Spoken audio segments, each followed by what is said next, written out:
जय श्री कृष्ण। कर्मयोग में सबसे महत्वपूर्ण बात जो श्री कृष्ण ने कही है वो है निष्काम कर्मयोग का तरीका। निष्काम कर्म का तरीका या फार्मूला ये है कि फल की इच्छा को या फल की आसक्ति को त्याग कर कर्म केवल इसलिए करो कि उस समय वही तुम्हारा धर्म है, तुम्हारा कर्तव्य है। सुनने को तो ये फार्मूला बड़ा सरल लगता है, पर इसका अभ्यास इतना कठिन है, इतना मुश्किल है कि कोटि कोटि प्राणियों में से कोई विरला ही निकलता है जो निष्काम कर्म की कसौटी पर पूरा उतरे। परंतु ऐसा भी नहीं कि संसार में कोई भी इस परीक्षा में पूरा नहीं उतरता। आखिर धर्म ग्रंथों में इसीलिए तो शिक्षा दी जाती है कि प्राणी उस पर आचरण करे, क्योंकि यदि प्राणी उस पर आचरण ना करे या ना कर सके तो उन धर्म ग्रंथों की शिक्षा बेकार है। इसीलिए जिस प्रकार भगवान ने कहा है कि वो धर्म संस्थापन के लिए हर युग में स्वयं अवतार लेकर प्रकट होते हैं, इसी तरह समय समय पर हर देश में ऐसे महापुरुष प्रकट होते हैं जो अपने उच्च आचरण से धर्म के नियमों का पालन करके दूसरे लोगों के लिए धर्म का मार्ग सुगम बना देते हैं और समय समय पर मानव मूल्यों के आदर्श और मानव धर्म की स्थापना करते रहते हैं।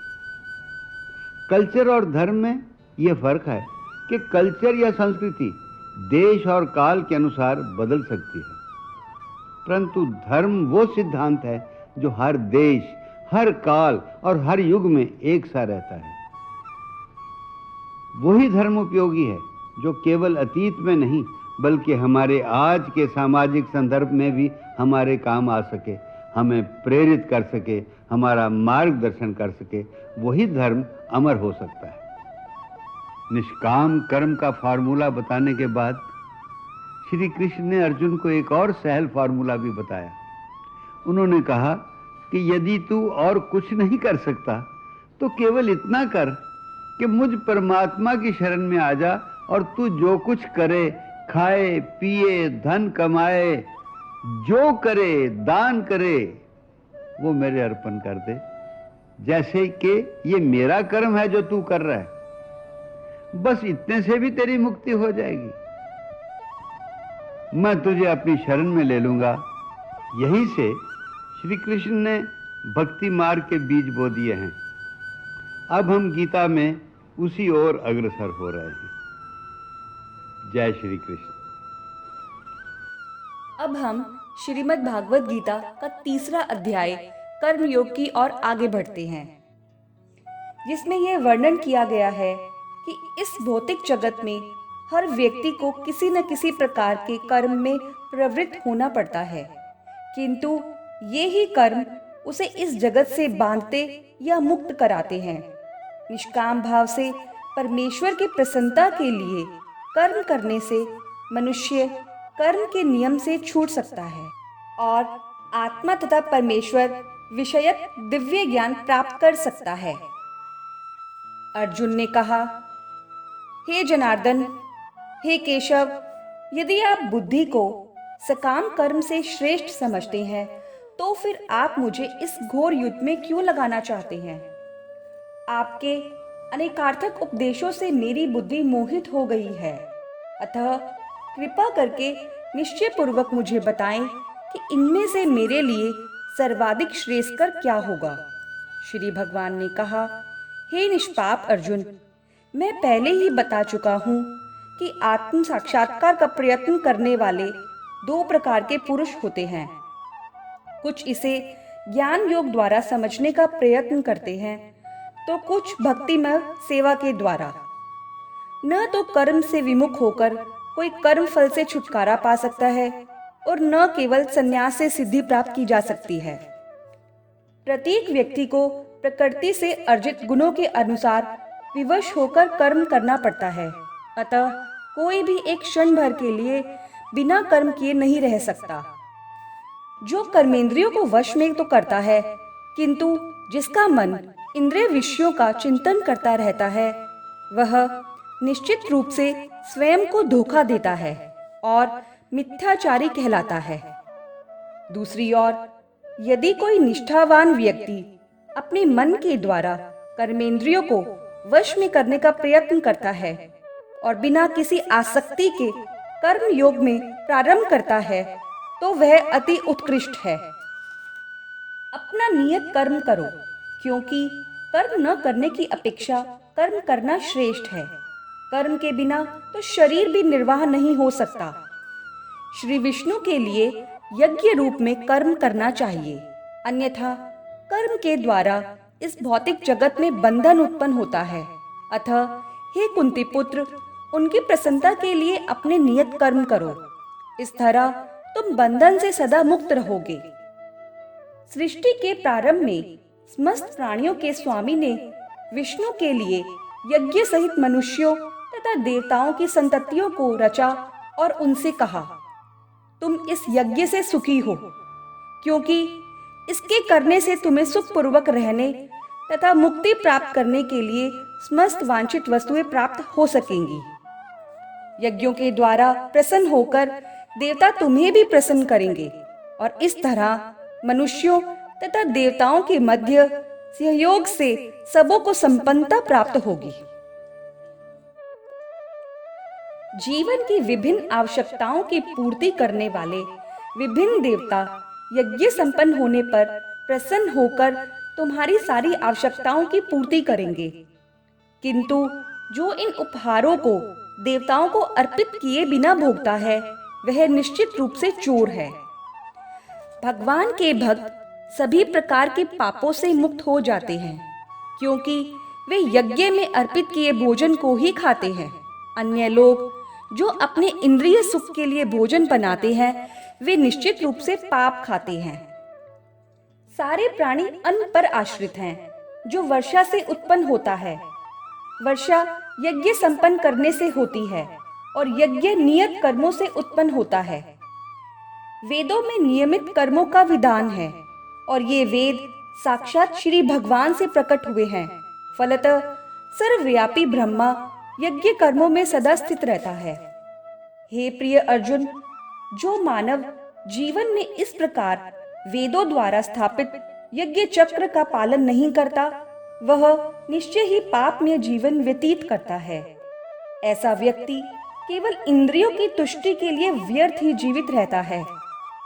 किंतु जो व्यक्ति आत्मा में ही आनंद लेता है तथा जिसका जीवन आत्म साक्षात्कार युक्त है और जो अपने में ही पूर्णतया संतुष्ट रहता है, उसके लिए कुछ करणीय नहीं होता।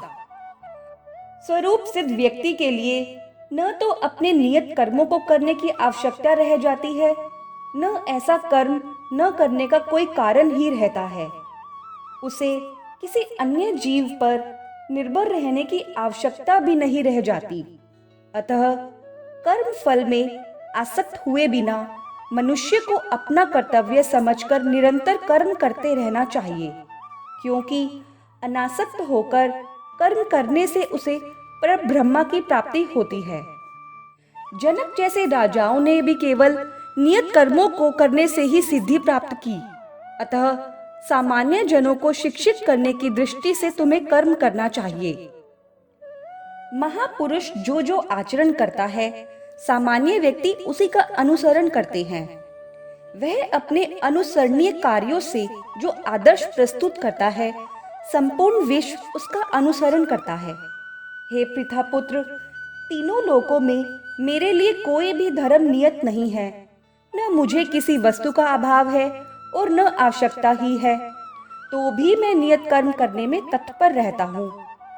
क्योंकि यदि मैं नियत कर्मों को सावधानी पूर्वक ना करूं, तो हे पार्थ, यह निश्चित है कि सारे मनुष्य मेरे पथ का ही अनुगमन करेंगे। यदि मैं नियत कर्म ना करूं, तो ये सारे लोग नष्ट हो जाएं।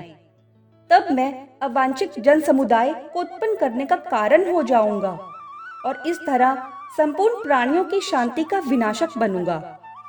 जिस प्रकार अज्ञानी जन फल की आसक्ति से कार्य करते हैं, उसी तरह विद्वान जनों को चाहिए कि वे लोगों को उचित पथ पर ले जाने के लिए अनासक्त रहकर कार्य करें।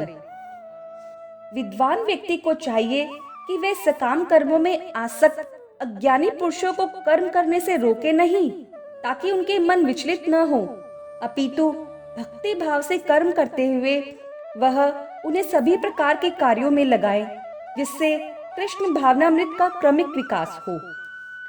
जीवात्मा अहंकार के प्रभाव से मोहग्रस्त होकर अपने आप को समस्त कर्मों का कर्ता मान बैठता है, जबकि वास्तव में वे प्रकृति के तीनों गुणों द्वारा संपन्न किए जाते हैं। हे महाबाहो, भक्ति भाव में कर्म तथा सकाम कर्म के भेद को भली भांति जानते हुए जो परम सत्य को जानने वाला है, वह कभी भी अपने आप को इंद्रियों में तथा इंद्रिय तृप्ति में नहीं लगाता। माया के गुणों से मोहग्रस्त होने पर अज्ञानी पुरुष पूर्णतया भौतिक कार्यों में संलग्न रहकर उनमें आसक्त हो जाते हैं। यद्यपि उनके ये कार्य उनमें ज्ञानाभाव के कारण अधम होते हैं, किंतु ज्ञानी को चाहिए कि उन्हें विचलित ना करें। अतः हे अर्जुन, अपने सारे कार्यों को मुझ में समर्पित करके मेरे पूर्ण ज्ञान से युक्त होकर लाभ की आकांक्षा से रहित, स्वामित्व के किसी दावे के बिना तथा आलस्य से रहित होकर युद्ध करो। जो व्यक्ति मेरे उपदेशों के अनुसार अपना कार्य करते हैं और ईर्ष्या रहित होकर इस उपदेश का श्रद्धा पूर्वक पालन करते हैं, वे सकाम कर्मों के बंधन से मुक्त हो जाते हैं। किंतु जो ईर्ष्यावश इन उपदेशों की उपेक्षा करते हैं और इनका पालन नहीं करते, उन्हें समस्त ज्ञान से रहित, दिग्भ्रमित तथा सिद्धि के प्रयासों में नष्ट भ्रष्ट समझना चाहिए। ज्ञानी पुरुष भी अपनी प्रकृति के अनुसार कार्य करता है, क्योंकि सभी प्राणी तीनों गुणों से प्राप्त अपनी प्रकृति का ही अनुसरण करते हैं। भला दमन से क्या हो सकता है? प्रत्येक इंद्रिय तथा उसके विषय से संबंधित राग द्वेष को व्यवस्थित करने के नियम होते हैं। मनुष्य को ऐसे राग तथा द्वेष के वशीभूत नहीं होना चाहिए, क्योंकि वे आत्म साक्षात्कार के मार्ग में अवरोधक हैं। अपने नियत कर्मों को दोषपूर्ण ढंग से संपन्न करना भी अन्य के कर्मों को भली भांति करने से श्रेयस्कर है। सविय कर्मों को करते हुए मरना पराये कर्मों में प्रवृत्त होने की अपेक्षा श्रेष्ठतर है, क्योंकि अन्य किसी के मार्ग का अनुसरण भयावह होता है। अर्जुन ने कहा, हे वृष्णिवंशी, मनुष्य न चाहते हुए भी पाप कर्मों के लिए प्रेरित क्यों होता है? ऐसा लगता है कि उसे बलपूर्वक उसमें लगाया जा रहा है।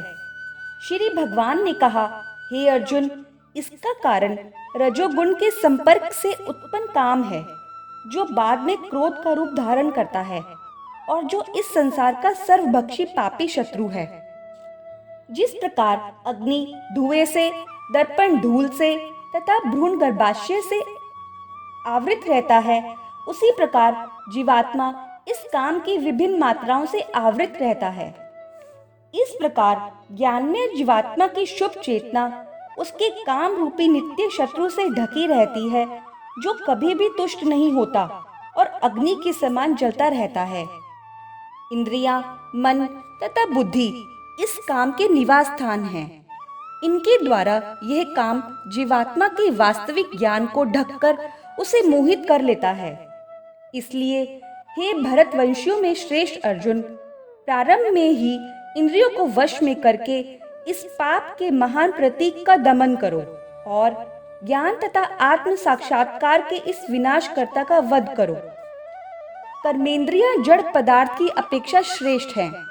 मन इंद्रियों से बढ़कर है, बुद्धि मन से भी उच्च है और वह बुद्धि से भी बढ़कर है। इस प्रकार हे महाभावो अर्जुन, अपने आप को भौतिक इंद्रियों, मन तथा बुद्धि से परे जानकर और मन को सावधान आध्यात्मिक बुद्धि से स्थिर करके आध्यात्मिक शक्ति द्वारा इस काम रूपी दुर्जय शत्रु को जीतो।